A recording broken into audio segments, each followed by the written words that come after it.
Hi guys, welcome to PR lifestyle. So இன்னைக்கு நாங்கள் என்ன பார்க்க போகிறோம்னா ஃபர்ஸ்ட் செலிப்ரேஷன்ஸ் தட் இஸ் 2026ஓட new year celebrations. So new year அன்னைக்கு நைட் 12 o'clock ஷார்ப்பாக ஒரு கேக் வாங்கிட்டு அதை நாங்கள் கட் பண்ணோம். ஆக்சுவலி பாப்பா தூங்கிட்டு இருந்தா, அவளை டார்ச்சர் பண்ணி தான் எழுப்பணும். பட் கேக்குன்னு சொன்னோடனே she was like super excited. So excite ஆகிட்டு கேக் கட் பண்ண ஆரம்பிச்ச உடனே அவள் கேக்கை விட அந்த சாக்லேட்டு தான் வேணும் அப்படின்னு சொல்லிட்டு அதை தூக்கிட்டு ஓடிட்டான்.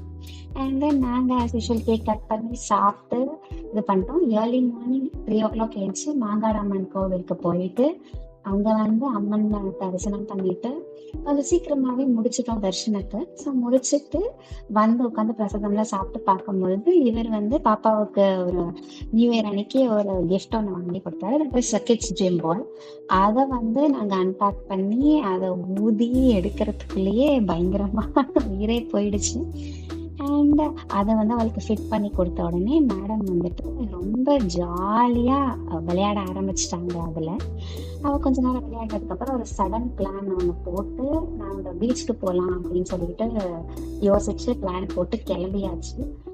அங்கே கிளம்பும் போதுதான் எங்களுக்கு தெரிஞ்சது என்னடா நியூ இயர் அன்னைக்கு ஒரு டிராஃபிக்கே இல்லாம எவ்வளோ ஃப்ரீயா காலியா ரோடு இருக்கே அப்படின்னு சொல்லிட்டு நாங்க ஒரு தப்பு கணக்கு போட்டோம். இதுதான் பிகாஸ் பாருங்க, ஈவன் இந்த ரோட்னி தியேட்டர் கிட்ட எல்லாம் போகும்போதெல்லாம் கூட ரொம்ப காலியா தான் இருந்துச்சு ரோடு. ஸோ நாங்களும் ஜாலியா போயிட்டு அந்த பார்க்கறோம் பயங்கர டிராஃபிக். அதுவும் எஸ்பெஷலி மெரினா பீச் கிட்ட மொத்த சென்னையே அந்த பீச்ல தான் இருக்கு போல.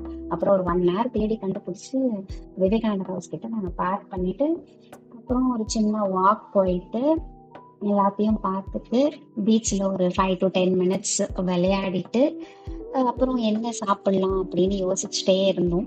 அப்போ லைட்டாக கொஞ்சோண்டு சாப்பிட்டுட்டு அப்படியே சுத்திட்டு இருக்கோம். நீங்களே பாருங்க அந்த பீச்ல எவ்வளோ ஒரு கூட்டம் இருக்குன்னு பாருங்க.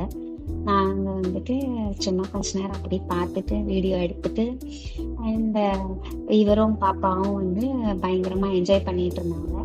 ஸோ அதையும் கொஞ்சம் அப்படியே கொஞ்ச நேரம் நல்லா ரசிச்சுட்டு அவங்க ஜாலியா விளையாடிட்டு பீச்லயும் அவங்க பார்த்துட்டு it was so nice and ரொம்ப காமிங்காக இருந்துச்சு. ஆக்சுவலி இதெல்லாம் நியூ இயர் அன்னைக்கு ஒரு அன்எக்ஸ்பெக்டடாக கிளம்பி பண்ணிட்டு ஜாலியாக விளையாடிட்டு தண்ணியில் அண்ட் பாப்பா எவ்வளோ என்ஜாய் பண்ணுவான்னு எக்ஸ்பெக்ட் பண்ணலை. அதுக்கப்புறம் எப்படியோ ஓரளவுக்கு என்ஜாய் பண்ணிட்டு ஒரு வழியாக நாங்கள் ஸ்டார்ட் பண்ணிட்டோம், கிளம்பிட்டோம் வீட்டுக்கு போகலான்னு சொல்லிட்டு. நடுவில் இவ செருப்பை வேற விட்டுட்டா. சரின்னு சொல்லிட்டு பக்கத்துலேயே இருக்கிற ஸ்பென்சர் பிளாசாக்கு போயிட்டு பார்த்தா ஒரு decent amount of rush crowd தான் இருந்துச்சு. ஸோ அங்கே போயிட்டு கொஞ்ச நேரம் ஃபுல்லாக நல்லா சுற்றி பார்த்துட்டு பாப்பாவுக்கு ஸ்லிப்பர்ஸ் தேட ஆரம்பிச்சிட்டோம். ஒரு 4 to 5 shops தேடிட்டோம். அதுக்கப்புறமா கடைசியா ஒரு கடையில தான் பாப்பாவுக்கு பாப்பாவோட சைஸ்ல ஸ்லிப்பர்ஸ் இருந்துச்சு. ஸோ அதை ட்ரை பண்ணி அது அவளுக்கு ஆன்டி ஸ்லிப்பா இருக்கா, அது கீழே விழாம இருக்கா, கரெக்டா இருக்கா அவளுக்கு அப்படின்றத எல்லாமே செக் பண்ணி பார்த்துட்டு ஒரு வழியா ஸ்லிப்பர்ஸ் பாப்பாவுக்கு வாங்கியாச்சு. மேடமும் போட்ட உடனே குடுகுடுன்னு ஓட ஆரம்பிச்சிட்டாங்க. அதுக்கப்புறம் அங்கிருந்து சாப்பாட்டுக்கு பாலாஜி பவன் அப்படின்னு சொல்லிட்டு ஒரு வெஜ் ரெஸ்டாரண்ட்க்கு போயிருந்தோம். அங்கேயும் வெயிட் பண்ண சொல்லிட்டாங்க ஒரு 1/2 hour மேல. பட் நியூ இயர் அன்னைக்கு செலிப்ரேஷன்ஸ் இருக்கு அப்படின்னு சொல்லிட்டு அதுக்கான ஒரு பஃபெட் சிஸ்டம் இருக்கு, அங்க ஃப்ரீயா தான் இருக்கு போலாம் அப்படின்னு சொல்லிட்டாங்க. பர் பர்சன் 375 அப்படின்னு சொல்லிட்டாங்க. பாப்பா குட்டின்றதுனால அவளுக்கு ஃப்ரீன்னு சொல்லிட்டாங்க.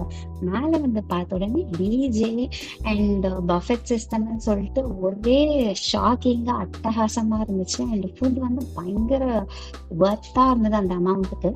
ஸோ நாங்களும் நல்லா சாப்பிட்டுட்டு அவங்க பாட்டு போட உடனே கொஞ்சம் பாட்டு போட்ட உடனே நல்லா ஜாலியா என்ஜாய் பண்ணிட்டு பாட்டுக்கு டான்ஸ் ஆடிக்கிட்டே சாப்பிட்டுட்டு பாப்பா கிட்டேயும் ஆடிட்டு அவளுக்கும் டான்ஸ் ஆடிட்டு சாப்பாடு ஊட்டிட்டு மேடமும் ஸ்டேஜ் எல்லாம் கொஞ்சம் பயங்கரமாவே டான்ஸ் எல்லாம் ஆட ஆரம்பிச்சிட்டாங்க. அதெல்லாம் நல்லா ஜாலியா என்ஜாய் பண்ணிட்டு அப்புறம் கடைசியா நாங்களும் ஃபுல்லா ஒரு வீடியோ நல்லா எடுத்துட்டு அந்த ஆம்பியன்ஸ் அவ்வளோ நல்லா இருந்துச்சு. ஸோ எடுத்துட்டு நாங்களும் ஃபோட்டோ எடுத்துட்டோம். ஸோ உங்களுக்காக நாங்கள் என்ஜாய் பண்ண இந்த நியூ இயர் vlog